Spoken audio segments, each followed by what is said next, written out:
The Garden of Broken Things. An original story by Eloquence. Part 1, The Searching. Chapter 1, Savannah, Georgia.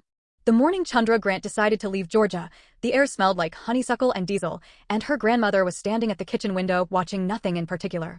"You going somewhere?" her grandmother said. It was not a question. "Costa Rica," Chandra said, pouring coffee into a thermos she'd already packed twice. Her grandmother turned from the window.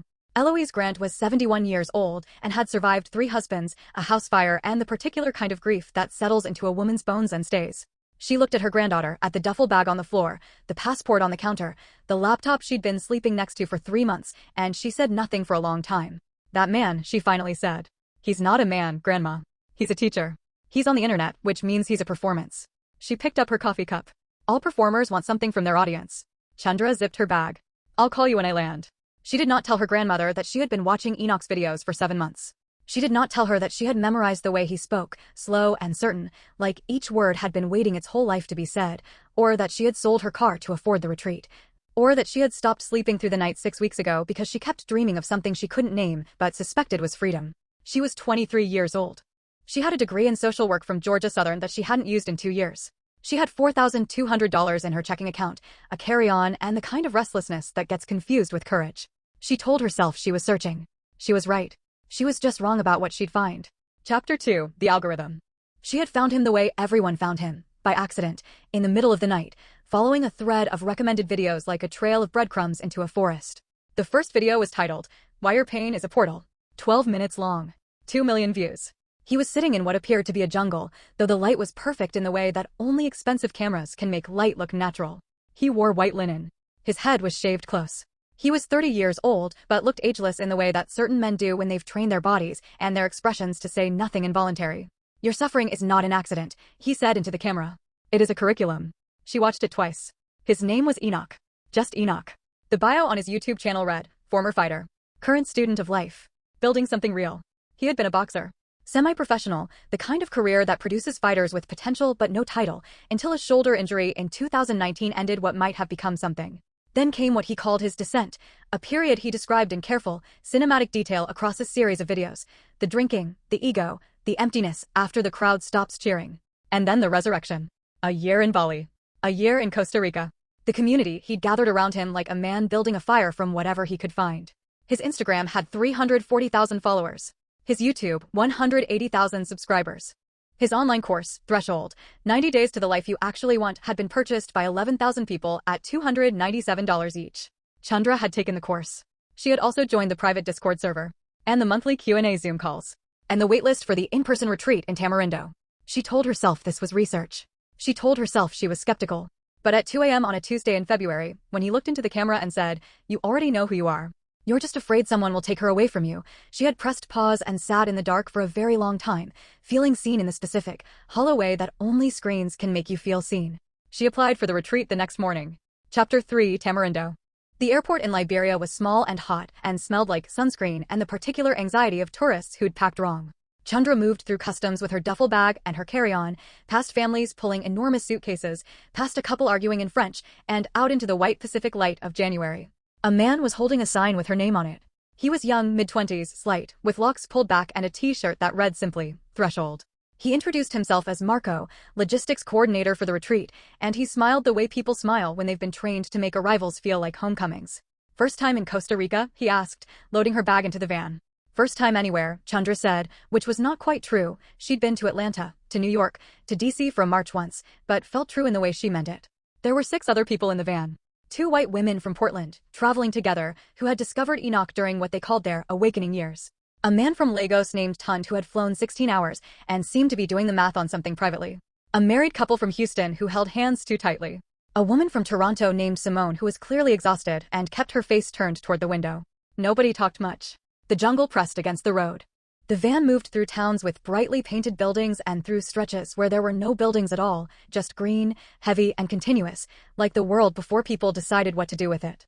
An hour from the airport, Marco turned onto a dirt road, and the van moved through the trees for half a mile before arriving at a compound that was either beautiful or theatrical depending on how you were looking at it. Low buildings in white stucco. A central courtyard with a fire pit. Palm trees strung with lights. An infinity pool overlooking a ridge of jungle that dropped toward a distant glitter of ocean. standing in the courtyard, wearing white linen, exactly as he appeared on every screen she'd ever watched him on, was Enoch. He was taller than she'd expected. That was the first thing. The second thing was that when he looked at the group arriving, his gaze moved across each face with the slow deliberateness of someone reading, and when it landed on her, it stayed. "Welcome," he said. "You came a long way." She didn't realize until later that he said this to everyone. Part 2, The Claiming. Chapter 4, The First Week. The retreat was structured like a religion, which Chandra recognized because she had grown up in one. Days began at 5 in the morning with breath work on the hillside, the jungle still dark and breathing its own heavy breath around them. Then a cold shower. Then communal breakfast, prepared by the rotating kitchen circle, a task Chandra found herself assigned to on day 2. Then sessions, Enoch speaking, or leading meditation, or facilitating what he called truth circles, where participants were encouraged to share things they had never told anyone. He was, she had to admit, extraordinary at listening. Not in the performed way of therapists, the careful nodding and reflective paraphrasing. He listened the way a surgeon handles something delicate, with complete, focused stillness and with the implicit authority of someone who knows what he's looking at. When Tun talked about his father, Enoch said nothing for 40 seconds. Then he said, "The grief you carry for him is the grief of a man who loved harder than he was loved back. That's not weakness. That's just the math of that particular relationship." And Tun wept openly on day 3 in a way he told them he hadn't wept in 11 years. Chandra watched all of this carefully. She was good at watching. It was how she had always moved through rooms, with her body present and her mind a step behind it, cataloging, assessing, finding the architecture underneath the furniture. Her degree in social work had sharpened this into something close to a skill. She knew how to spot the patterns beneath people's presentations. She told herself she was watching Enoch for patterns. On day 4, he found her after dinner, sitting alone at the far edge of the courtyard where the light from the strings of bulbs didn't quite reach. "You don't share much in the circles," he said, sitting beside her without asking if she minded. "I share what's useful," she said. He smiled. Not the practiced smile he wore in front of the group, something smaller, more private. "What's useful to who?" "To me. That's honest." He looked out at the dark ridge of jungle. "Most people come here performing their breakthrough. They know what their breakthrough is supposed to sound like before it happens. And I'm not doing that. You're doing the opposite. You're watching to see if a breakthrough is even available here before you risk anything." He turned to look at her. Smart. She didn't say anything. "You're from Georgia," he said. "Savannah. What do you do there? Right now?" "Nothing useful." He laughed genuinely, she thought. Or perhaps the performance had simply gotten that good. "You said that twice. Useful. What does useful mean to Chandra Grant?" The use of her name was a small thing. She noticed it anyway. It means something that makes a difference to somebody who actually needs it. And right now you're not doing that. Right now I'm in Costa Rica talking to you. He held her gaze for a beat longer than was neutral. "Yes," he said. "You are." He stood and walked back toward the fire. She sat in the dark a while longer, reviewing the conversation the way you review a contract before signing, looking for what had been left out. Chapter 5, The Architecture of Trust. She understood later, much later, sitting in a different country with a child sleeping against her chest, that what Enoch had built was not a cult in the way that word summons images of compounds and Kool-Aid and men with too many wives in the desert. It was subtler than that. It was the architecture of trust, constructed so precisely that by the time you were inside it, it did not feel like a structure at all. It felt like home. The first material, mirroring. He reflected people back to themselves, but slightly elevated. Not who they were, but who they were capable of being. Chandra he called precise and clear-eyed, and someone who has been managing her power carefully for a long time. Each of these things was almost true enough to believe entirely. The second material, exclusion and inclusion. The retreat group of 12 people gradually divided into an inner circle and an outer one, the boundary between them unmarked but felt. The inner circle ate dinner with Enoch. The inner circle got longer sessions. Chandra found herself, by the end of the first week, inside it, not because she had sought it but because he had placed her there, which she recognized intellectually even as she felt the warmth of it. The third material, private language. Words that meant something specific to this group and this space. Threshold work. Old patterning. The unguarded self. Language is not a cage unless it is the only language available to you, and for the 2 weeks of the retreat, these were the words closest to hand. The fourth material, debt. Not financial, at least not yet. Emotional debt. The intimacy manufactured in truth circles creates a specific kind of obligation. You have given someone something real, something it costs you to give, and there is a pull to remain proximate to the person who received it. Chandra recognized all 4 materials. She still walked into the house he was building. On day 9, he kissed her on the ridge above the compound, where the jungle opened to a view of the ocean, purple and silver in the last light. She had known it was coming, she was good at reading rooms, and she had made no decision about it until it was happening, which is its own kind of decision. He kissed her slowly, like he had time. "I don't do this with retreat participants," he said afterward. "I know," she said, because she did know she'd read every word of his online presence, every interview, every comment he'd ever left on his own posts. He had said exactly this in a podcast interview. "I have boundaries around the space I hold." He looked at her with something that might have been surprise, and she thought she saw him recalibrate. You've done your research. I'm precise and clear-eyed, she said. He smiled. And the thing she would not understand until later was that the recalibration was not a retreat. It was an escalation. She had shown him that she was not naive. So he would not try naivety on her. He would try something else. Chapter 6, After the Retreat. She did not go home. She told herself this was a choice. She had no apartment to return to. She'd moved out of her share in December, before the trip, telling herself she'd figure out next steps when she returned. She had saved money. She had no job waiting. She had no particular reason to be in Savannah except her grandmother, who would answer the phone whenever she called and ask only one question. The retreat ended on a Sunday. By Monday, 4 of the 12 participants had flown home. By Tuesday, 3 more. By Wednesday, the compound held only the permanent residents, a shifting population of 5 to 9 people who lived and worked at the property in exchange for continued access to Enoch's teaching and Chandra. He offered her a room. He called it an invitation to go deeper. She called her grandmother from the courtyard, standing in the same spot where she'd had that first real conversation with him. You're not coming home, her grandmother said. Not yet. Silence. Then, is it the man? It's not just him. It's the work. I feel like I'm finally, she paused, searching for a word that was hers and not borrowed from Enoch's vocabulary. Still. Like I stopped running. Sometimes, her grandmother said carefully, what feels like stillness is just the eye of something. Grandma. I'll be here, she said. Call me. Chandra moved in that afternoon. The permanent residents were Marco, the logistics man from the airport, who it turned out had been there 3 years. A woman named Avery, 38, American, who had left a finance job in New York and spoke about that previous life as though describing a fever she'd recovered from. A man named Sol, who was large and quiet and did the physical maintenance of the property and deferred to Enoch in every conversation. A Brazilian woman named Cleo who cooked and who had dark eyes that didn't quite give anything away and who watched Chandra's arrival with an expression too careful to read.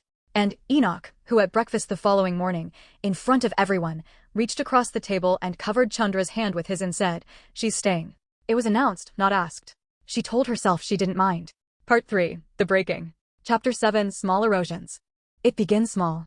This is the thing that nobody tells you, perhaps because the people who know don't have the language for it until they are out, and by then the sequence is hard to reconstruct. It begins with things so small they don't deserve their own sentences.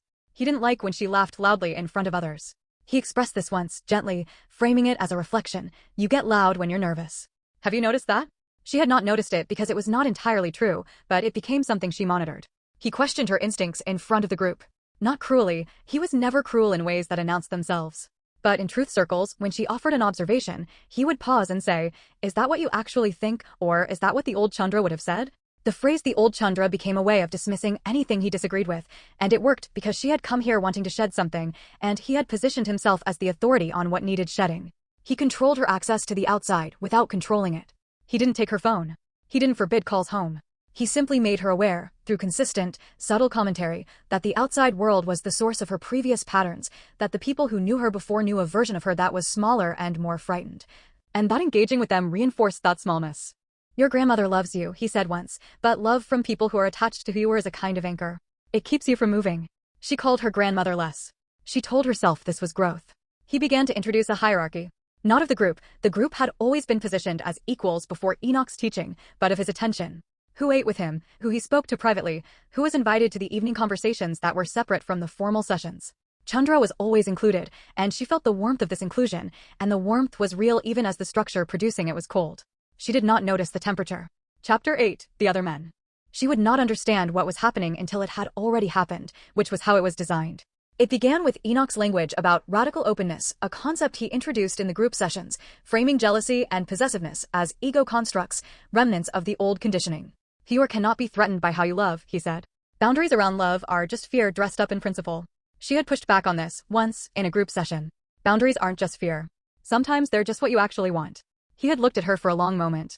What you want and what you've been conditioned to want can be very hard to tell apart, he said. That's the work. The group had nodded. She had been quiet. Soul was first. Enoch arranged it with the architecture of a natural thing, a night when they were both working late on a property task, a casual conversation that Enoch seemed to steer toward intimacy through his absence, leaving them alone together and returning an hour later with a look on his face that was almost approval. Afterward, she felt confused in a way she could not locate. Soul was not unkind. Nothing had been violent. She had not said no. But she had not wanted it, and the not wanting had been quietly made irrelevant by the structure of what Enoch had built, in which her desires were suspect and his architecture was truth. When she tried to tell Enoch how she felt, he listened with his careful, surgical attention and then said, "What you're experiencing is the death of the possessive self. It's uncomfortable. It's supposed to be." She went back to her room and sat on the edge of the bed for a long time, very still. She called her grandmother. It was the middle of the night in Savannah, but Eloise answered on the second ring, because she always answered on the second ring. "Grandma," Chandra said. "Baby," her grandmother said, and the word landed like a hand placed gently on the back of her neck. She couldn't say what was wrong. The words didn't exist in the vocabulary she currently had access to. She said she was tired. She said Costa Rica was hot. She said she missed peach ice cream. "Come home," her grandmother said. "Soon," Chandra said. She did not come home. There were other nights. Marco once. A man named Derek who arrived for a retreat in April and stayed. She cannot reconstruct the logic of her own compliance except to say that the logic had been dismantled before the situations arose, which is the point of dismantling logic. She had come here strong, resourceful, capable, unafraid, and she was still all of those things somewhere, like a radio signal that hasn't been tuned away from, just buried under static. But she was exhausted. And she was confused about which thoughts were hers.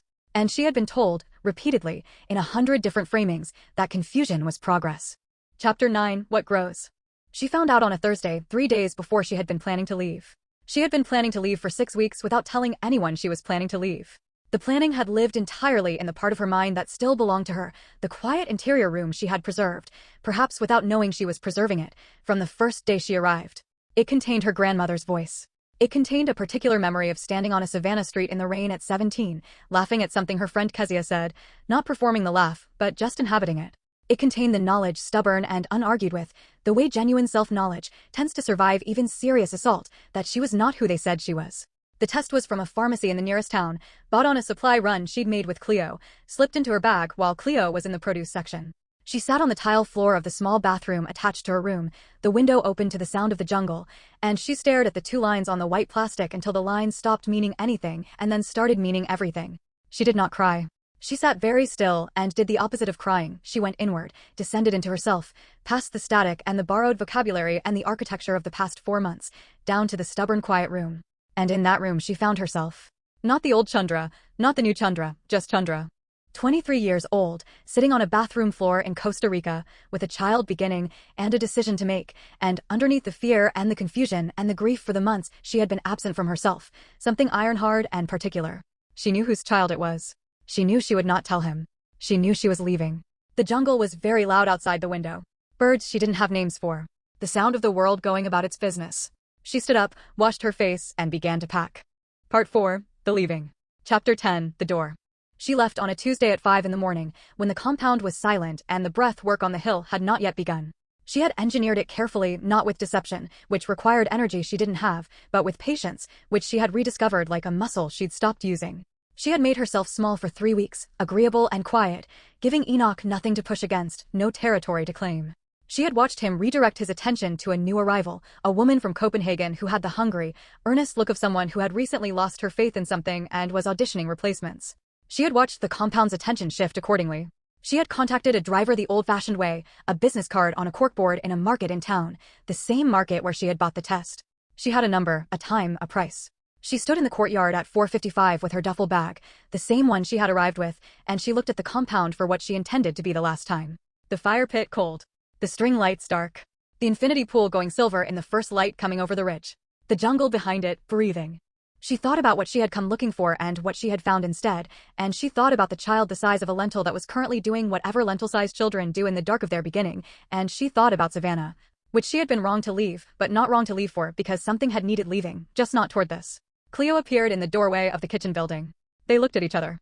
Cleo, with her dark eyes that never gave anything away, looked at the duffel bag and at Chandra's face and at the dark road beyond the gate.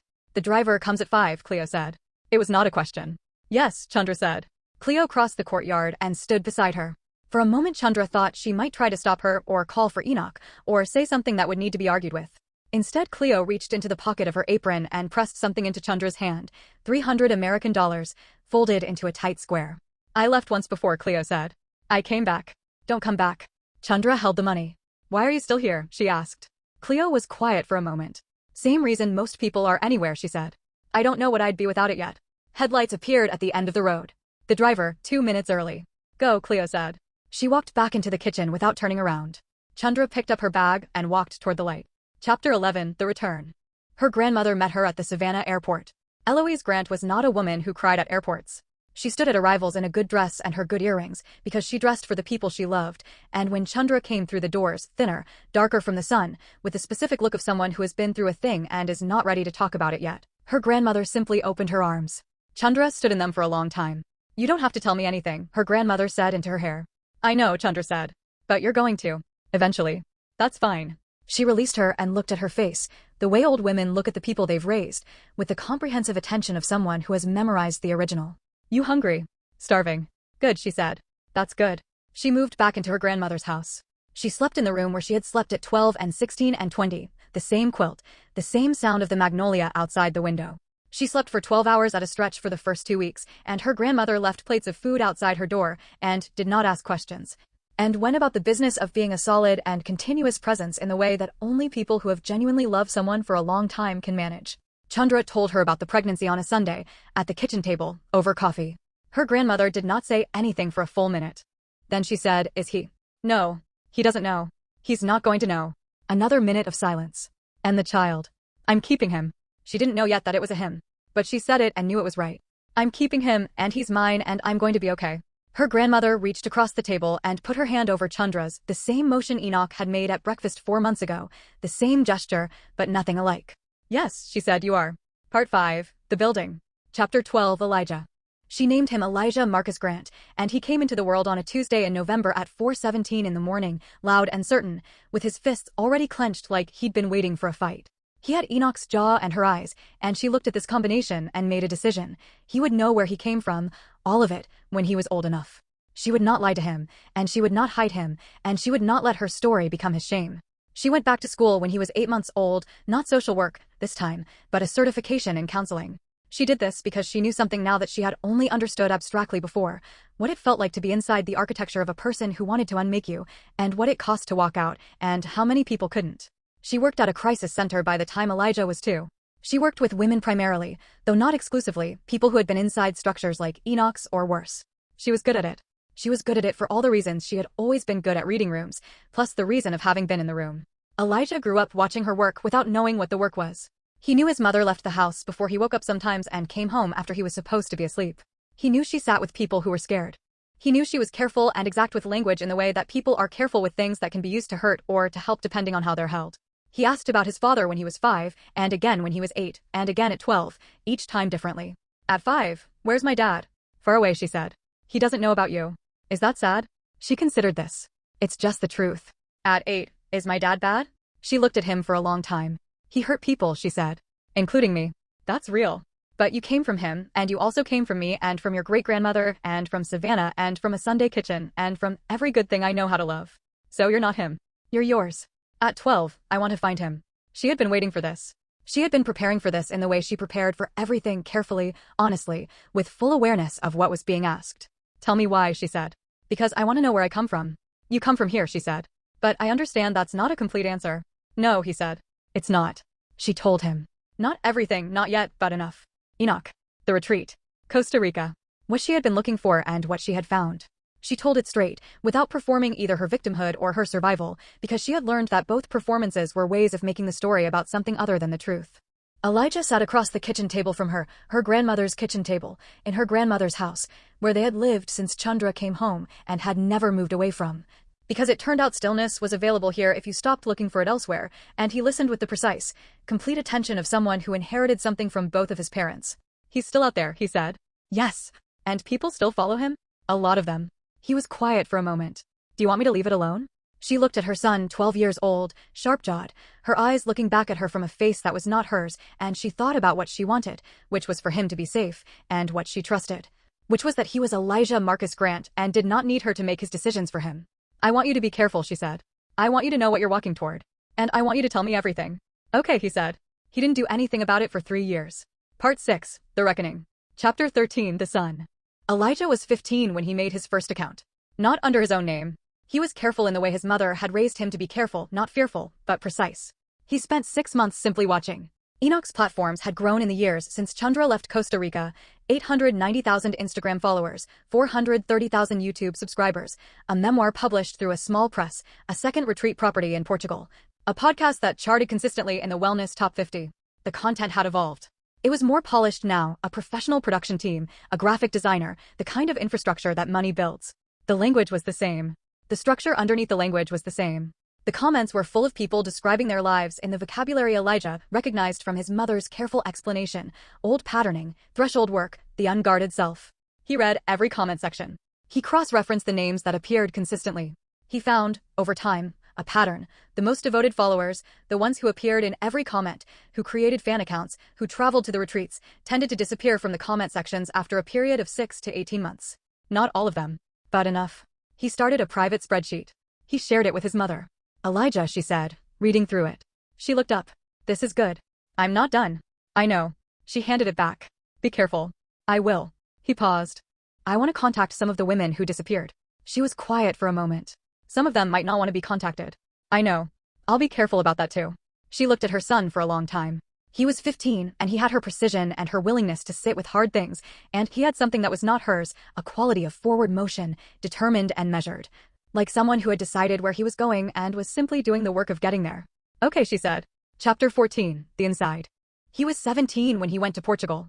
He had told his mother, and she had argued, and they had argued well, back and forth, each of them precise, neither of them cruel, and eventually she had agreed, because she trusted him and because she knew, with the knowledge of her own experience, that there are things you cannot do from the outside. He went under a different name, with a constructed online history, presenting himself as a 20-year-old from Atlanta with money from a deceased relative and a spiritual restlessness he had crafted from careful study of the kind of person Enoch recruited. He arrived at the retreat in the Alentejo region of Portugal on a Tuesday, and he stood in a courtyard surrounded by lavender and limestone, and for the first time in his life, he was looking at his father in person. Enoch was 44. He was still lean, still shaved, still wearing white.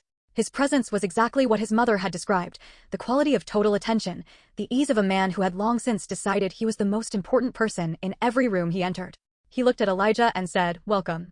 You came a long way." "Yes," said Elijah. "I did." He spent 2 weeks inside the retreat. He was good at it. Better than he expected to be, not because he was deceiving anyone, but because the hunger that the retreat attracted was not entirely manufactured. He was angry, and he was searching, and those things were real even if their direction was not what he presented. He sat in truth circles and let himself be moved by other people's honesty, because it was real honesty, even if the structure holding it was corrupt. He watched Enoch work. He watched him find the vulnerable points in each person, the places where they were most wanting, and he watched him press there, gently, skillfully, and offer himself as the answer to whatever the pressure revealed. He watched him choose his targets. There was a woman named Priya, 31, from London, who had come after a divorce and who had the wide-open quality of someone whose defenses had recently been demolished.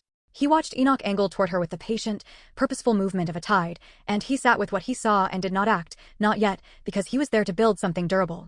On day 11, he had his first private conversation with Enoch. They sat near a well at the far edge of the property, in the dry Portuguese evening, with the smell of rosemary in the air. Enoch asked him about his family, his upbringing, his father. "My father's not in my life," Elijah said. "Never was." Enoch nodded. "Do you know him?" "I know who he is. I came to know him better." A slight pause. "Where did you grow up?" "Savannah, Georgia." Something moved across Enoch's face, too fast, too controlled to be called an expression, but Elijah caught it. He had his mother's eyes, and his mother's habit of seeing what people were trying not to show. "A good place to grow up," Enoch said. "I had a good mother," Elijah said. And then, very deliberately, he looked at Enoch with his mother's eyes, and he let the silence sit. He watched his father decide whether to know. He watched him decide not to. "That's the foundation," Enoch said finally, his voice unchanged, his face resettled. "A good mother. You build from that." "That's the plan," said Elijah. Chapter 15, The Dismantling. He did not confront Enoch. This was not the plan and had never been the plan. Confrontation was theater, and theater gave the confronted person a role to play. Instead, he spent the following year building. He had the spreadsheet. He had the women he'd contacted over 18 months, 7 of them, carefully, with his mother's guidance and eventually with a licensed therapist who had agreed to provide support for the project. He had documented accounts. He had, from inside the Portugal retreat, the specific names and contact information of 3 current community members who had expressed, in private conversations, doubts they had not voiced to Enoch. He had a journalist. Her name was Adiz Mosu, and she worked for an investigative publication and had been looking at Enoch's operation from the outside for 2 years without enough interior documentation to publish. Elijah had found her through one of the women in his spreadsheet, who had been in contact with her but had not been ready to go on record. By the time Elijah was 18, 3 of the 7 women were ready to go on record. By the time he was 18 and a half, it was 5. His mother was one of them. He sat with her at the kitchen table, the same table where she'd told him everything, the same table where generations of Grant women had done the hard work of their lives, and she told him what she had told him before. But this time with Adi's recorder between them, and this time naming everything fully, with the precision of someone who had been waiting a long time to use the right words. "Were you afraid?" Adiz asked her near the end. Chandra was quiet for a moment. "I was confused," she said. "I want to be accurate about that. Afraid isn't quite right. I was a person who had been persuaded, carefully and over time, that my own perceptions were unreliable. That's different from afraid. It's harder to walk away from, because it doesn't feel like a threat. It feels like insight." "And now?" Chandra looked across the table at her son. 18 years old, her eyes in his face. The jaw she had made her peace with. "Now I'm precise and clear-eyed," she said. "I always was. I just needed to find my way back to knowing it." The piece published in late October. It was long, 14,000 words, with documented accounts from 5 women and 2 men, financial analysis of the business structure of Enoch's organization, and testimony from 3 former community members who spoke about the culture of the compound. It named him. It documented the specific mechanisms of his methodology. It reproduced, with permission, excerpts from communications in which he had directed the sexual humiliation of retreat participants as a practice he framed as spiritual. It was specific, and it was thorough, and it was correct. His Instagram lost 200,000 followers in 72 hours. His podcast was pulled from 2 networks. His Portuguese retreat property was served with a civil complaint by 2 of the women. His YouTube channel went quiet. He did not respond publicly for 11 days. When he did, he posted a video from what appeared to be a new location, the background unfamiliar, the lighting slightly worse, in which he said, with his characteristic measured gravity, that the piece was a coordinated attack by people committed to undermining the expansion of consciousness. The comment section was different now. The vocabulary was the same. But the crowd was smaller and mixed, and there were new words in it, words that did not belong to him. Epilogue: The Knowing. Chandra was 41 the last time she thought about Enoch. She was driving back from the crisis center on a Wednesday in November, the anniversary of Elijah's birth, and the radio was playing something she didn't recognize but liked. And the Savannah streets were wet from a rain that had come and gone, and the magnolias were heavy with it. She thought about Costa Rica the way you think about a place you've been that no longer has any hold on you, not with bitterness, not with nostalgia, but with the clear, flat accuracy of memory. She thought about the courtyard and the fire pit. She thought about Cleo pressing $300 into her hand and saying, "Don't come back." She thought about the cliff over the ocean, and the kiss, and the careful architecture of a man who had spent years building structures in which other people's weakness became his material. She thought about herself at 23, standing in the Savannah kitchen with her duffel bag and her thermos and the restlessness she had mistaken for a compass. She had been searching. She had found something terrible, and she had found something extraordinary, and she had come home and built a life that was hers, quietly and without performance, and she had raised a son in it. Elijah was 23 now. He was in graduate school in New York, studying social psychology. He called on Sundays. He had her eyes and his own jaw and his grandmother's quality of being entirely, continuously present, fully himself in every room he entered, as though he had arrived somewhere and decided to stay. He had done what he set out to do. She had done what she set out to do. It wasn't the story she had been looking for at 23. It was better than that. It was the story that happened. She pulled into the driveway of her grandmother's house, her house now, officially, since Eloise died at 88 in the winter Elijah turned 14, peacefully, in the same bed she'd slept in for 60 years. The magnolia was lit gold from the streetlight. The kitchen light was on, though she lived alone. She had left it on this morning by accident, and she was glad. She sat in the car for a moment with the radio playing. Then she went inside. The end.